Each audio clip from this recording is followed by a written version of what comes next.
Hello দোস্ত, good evening. তো সবাই কেমন আছো? আশা করি সবাই ভালো আছো। তো আজকে আমাদের ভিডিও শুরু হতে চলেছে। তো আজকের টপিক হলো টাইম। Time is money. কথাটা কি সত্যি না মিথ্যে? টাকার বেশি দাম না সময়ের বেশি দাম, এই নিয়ে আমাদের আজকের আলোচনা। তো গেস্ট তপন মামু, আশাফুল মন্ডল আর মোস্তফা শেখ। তো চলো ভিডিও দেখো, আর ভালো লাগলে অবশ্যই চ্যানেলটা সাবস্ক্রাইব করো। তো মামু চলো আলোচনা শুরু করে যাক। বলছি আজকালকার দিনে মানুষ এতটা বেকার হয়ে গিয়েছে, কোনো কাজ কাম নেই, কিছু নেই।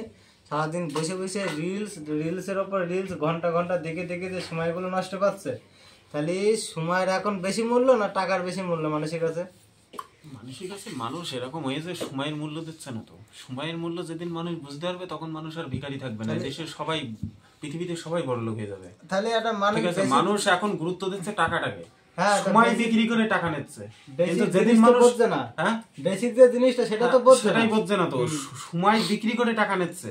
আর যারা কামিয়াবি লোক তারা সময়টাকে ইউজ করছে, টাকা তাদের কাছে এমনি উড়ে উড়ে চলে আসছে।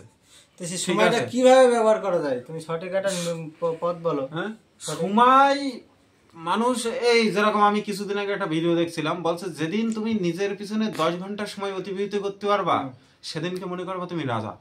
ঠিক আছে, তোমার কাছে টাকা চলে আসবে, টাকা উড়ে চলে আসবে। ঠিক আছে, সারা নিজের পিছনে 10 ঘন্টা তোমার অতিবাহিত করতে হবে। নিজের পিছনে যদি 10 ঘন্টা তুমি লাগাও, তো 10 ঘন্টা কি করবা তুমি সারাটা দিন? 10 ঘন্টা মনে করো সারা দিনে 10 ঘন্টা তুমি এক্সট্রাঅর্ডিনারি কাজ করতে হবে। কিরকম? যেরকম মনে করো তুমি 2 ঘন্টা এক্সারসাইজ করলে, 1.5 ঘন্টা 2 ঘন্টা এক্সারসাইজ করলে, তারপরে তোমার ডেইলি এটা ডেইলি করতে হবে, কন্টিনিউ, একদিনই হবে না।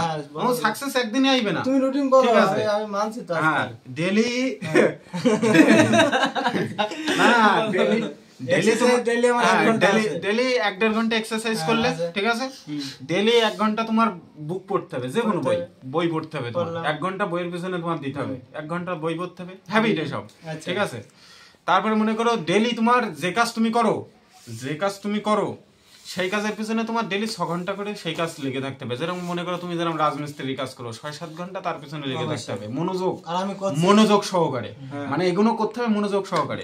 তারপরে ডেইলি 1-1.5 ঘন্টা তোমার মসজিদে বা মন্দির বা গির্জা বা যেখানে তোমার যেটা ধর্ম, সেই ধর্মস্থানে তোমার ডেইলি 1-1.5 ঘন্টা ওখানে কাটাতে হবে, মানে ওখানে যেতে হবে, মিটিং করতে হবে, ডেইলি ওখানে কাটাতে হবে, ঠিক আছে। এইভাবে দিয়ে হিসেব করে দেখো তোমার 10 ঘন্টা হয়ে যাচ্ছে। এইভাবে নিজের পিছনে কমসে কম, আমি বেশি দিন বলবো না, কমসে কম তুমি যদি 6 মাস যদি নিজের পিছনে 10 ঘন্টা অতিবাহিত করতে পারো, 6 মাস পরে তোমার জীবন বদলে যাবে।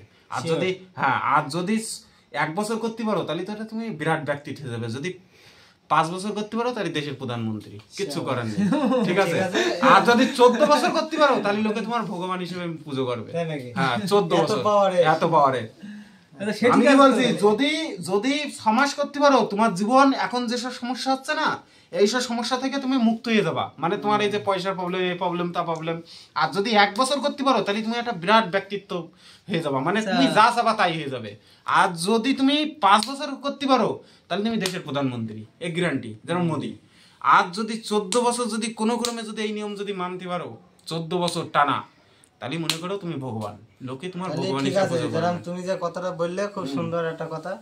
10 ঘন্টা অতিবাহিত করতে হবে, 10 ঘন্টা নিজের প্রতি 10 ঘন্টা দিতে হবে নিজের জন্য, রেগুলার, কিন্তু একদিনই হবে না।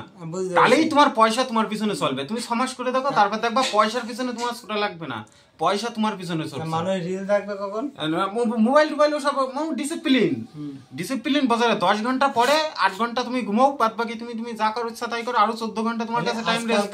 জেনারেশন যেগুলো ফালতু সময় নষ্ট করছে, এটা তো বরবাদ হবে, এ তো বরবাদ, লাইফ শেষ এদের, এ তো বরবাদ। মোবাইল হচ্ছে দ্বিধারই তরোয়াল।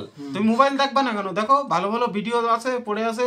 তুমি ইতিহাসের কোনো বইয়ের পড়াশোনা কুকু এফএমে চলে যাও, ওখানে যে কোনো কাহিনী শোনো, দৃষ্টান্তমূলক কাহিনী, কোনো সংগ্রামী জীবনী শোনো। হযরত মুহাম্মদ রাসূলুল্লাহ ভালো একটা হ্যাবিট নিয়ে আসতে হবে। ঠিক আছে, বলছিস যে আমি এখন বেকার, তা আমার কাছে তো 1 টাকা নেই, টাকা পয়সা নেই। তা আমার তো টাকা তো দরকারই, আমার অবশ্যই কিন্তু টাকা দরকার। আমি যে টাকাটা যদি না পাই তাহলে সময়কে কিভাবে মানে তোমার এই করবো? টাকা পয়সা তোমার দরকার নেই তো? কেন না, পৃথিবীতে 33 লক্ষ কোটি প্রাণী জীব আছে, ঠিক আছে? 33 লক্ষ কোটির প্রাণীর মধ্যে একমাত্র মানুষই একমাত্র জীব যার টাকার দরকার, আর বাদ বাকি প্রাণীর টাকার দরকার নেই। তাদের তো টাকার দরকার হচ্ছে না, তারা বেঁচে নেই, তারা খাওয়া চলছে না, তাদের তারা ব্যাপার, থাকছে না, তাদের তারা ব্যাপার ঘুমোচ্ছে না। আমাদের ব্যাপার। বনে কত আমাদের মানুষ হয়েছে, আমরা মানুষে জন্মেছি, আমাদের বুদ্ধি শুদ্ধি আছে, আমাদের মতন মানুষ বনে কত আদিম মানুষ পড়ে রয়েছে, তারা চলছে না। তো বুদ্ধি নেই বলে তো ওরা চলছে না। ওরা মানুষ না, বন মানুষ, ওদের ওরা বন মানুষ মানুষ না বলেই তো ওদের ওরা চলছে, ওরা চলছে না। আমরা মানুষ বুদ্ধি বলে আমাদের চলছে না। বন মানুষ আর বুদ্ধি নেই, ওদের থেকেই তো আমরা মানুষ হয়েছি। ঠিক আছে, আমি মানলাম ওদের বুদ্ধি নেই, ওরা জঙ্গলে থাকে, ওদের জীবন কাটছে, খাওয়া দাওয়া হচ্ছে, সব আছে। আজকে ওরা যে পরিস্থিতি আছে, আজকে তুমি খাওয়া দাওয়া ভালো, পয়সা আছে ভালো, সবই ভালো, কিন্তু তবুও দেখো তুমি সুখী নেই। ওরা দেখো কত সুন্দর সুখী আছে। পয়সাটা কিসের দরকার? তোমার পয়সার কোনো জরুরত নেই, তুমি পয়সার পেছনে কিসের জন্য কি দরকার তোমার? আমি কি বলেছি, 33 লক্ষ কোটি এই পৃথিবীতে জীব আছে, উপরওয়ালা সৃষ্টি করেছে জীব। 33 লক্ষ কোটি জীবের মধ্যে একমাত্র মানুষই একমাত্র জীব যে বাঁচার জন্য পয়সার পিছনে ছুটে। বাদ বাকি কোনো একটা প্রাণী তুমি দেখাও যে পয়সার পিছনে ছুটে, কিন্তু তাদের খাওয়ার জন্য টেনশন করা লাগে না, থাকার জন্য টেনশন করা লাগে না, তারা মানে কোন রকম ছোটবেলা থেকে এই পর্যন্ত কোনোদিন বাড়ি নেই বলে না খেয়ে থেকে যাও না, সে ঠিক আছে নেই থাকলে, তাহলে তোমার খাওয়া অটোমেটিক বলে ডেলি হয়ে যাচ্ছে। তারপরে এই জীবে এই যে কালকে আগামী কালকে যে আমার 5,000 টাকা দরকার, এ তো তোমার নিজের স্বার্থের জন্য দরকার। তুমি নিজের এসব মানে বাস কেন ঝরে এসো আমার ঘাড়ে বাঁধিয়ে নিয়েছো তোমার স্বার্থের জন্য। দাঁড়াও, এই যে কালকে তোমার 5,000 টাকা দরকার, এ কি কেউ বলেছে? আমি বলেছি না, গোলাম বলেছে না, উপরওয়ালা বলেছে যে কালকেই তুই 5,000 টাকা আমার দিবি? তোমার ঘরে পরে কেউ বুঝা চাপিয়ে দিয়েছে যে না 5,000 টাকা আমার দিবি, জোর করে নিয়ে নিচ্ছে কেউ? উপায় নেই, তুমি তো নিজের সমস্যা বাঁধিয়ে নিয়েছো, নিজে বাঁধিয়ে নিয়ে তুমি লোকের পরে দই দিতে হবে না। তোমার টাকাটা তুমি তোমার দরকার মানে কি তোমার স্বার্থ পূরণ করার জন্য। এখন এই দোষ আমার না, তাহলে হলো মেন সময়টা কাজে লাগাতে হবে। 10 ঘন্টার সময় তোমার নিজের পিছনে দিতে হবে, কাটাতে হবে তোমার। বাকি টাইম তুমি যা ইচ্ছা তাই করো। বাকি 14 ঘন্টা তুমি ওর মধ্যে ঘুমোবা, ওর মধ্যে খাওয়া দাওয়া, স্নান, মোবাইল দেখা সবার মধ্যে, ঠিক আছে? কিন্তু হ্যাঁ, তার মধ্যে একটা কথা আছে, তুমি 4 ঘন্টা মসজিদে কাটাও, 4 ঘন্টা তুমি এক্সারসাইজে দেখাও, কিন্তু তার মধ্যে একটা শর্ত আছে, কারোর সাথে ফালতু বকবক করতে পারবে না। যেরকম সিপি আসলে ঘরের বিষয়ে আলোচনা নেই, 5 ঘন্টা লাগিয়ে দাও, করতে পারবে না, ঠিক আছে? মানে মনে করো 10 ঘন্টা অতিবাহিত করবা, প্লাস তুমি আইসোলেশন, মানে আইসোলেশন মানে বোঝো, মানে ঘরের থেকে তুমি বেরোবো না, ঠিক আছে? আউটলুকের সাথে রাস্তায় দাঁড়িয়ে তেমাতায় দাঁড়িয়ে 2-5টা কথা তুমি বলতে পারবে না। কিরা কি বলছে, কোন দেশের কি হচ্ছে কি না হচ্ছে, এসব কথা তুমি বলতে পারবে না, নিয়ম। তুমি যদি কারোর সাথে ফালতু বকবক করো, তাহলে তোমার করে কোনো কাজ হবে না।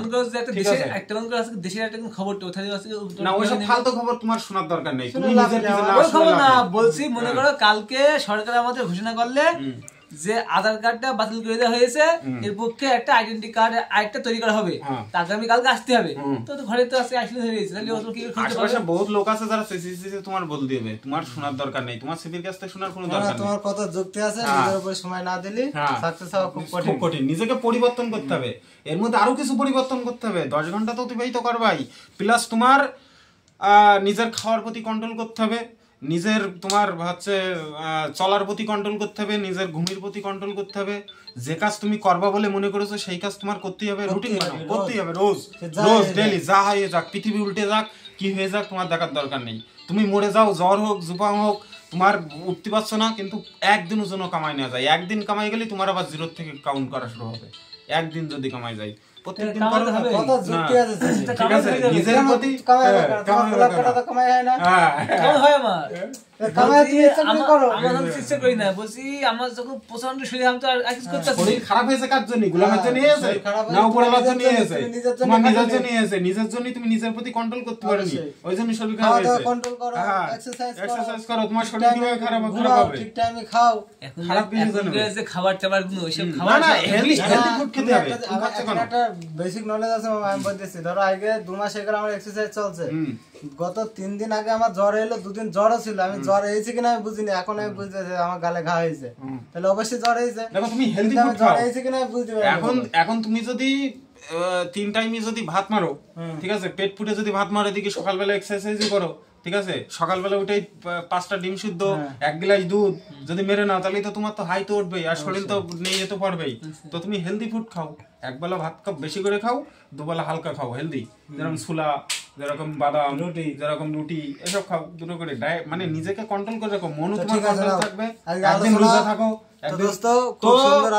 কথা আসল বিষয় হচ্ছে এই যে তুমি সময়কে মূল্য দাও, সময় তোমার কাছে টাকার হুন্ডি এনে দেবে, এটুকু গ্যারান্টি। 6 মাস নিজেকে সময় দাও, 6 মাস নিজেকে সময় দাও, তোমার যত সমস্যা সব খতম হয়ে যাবে।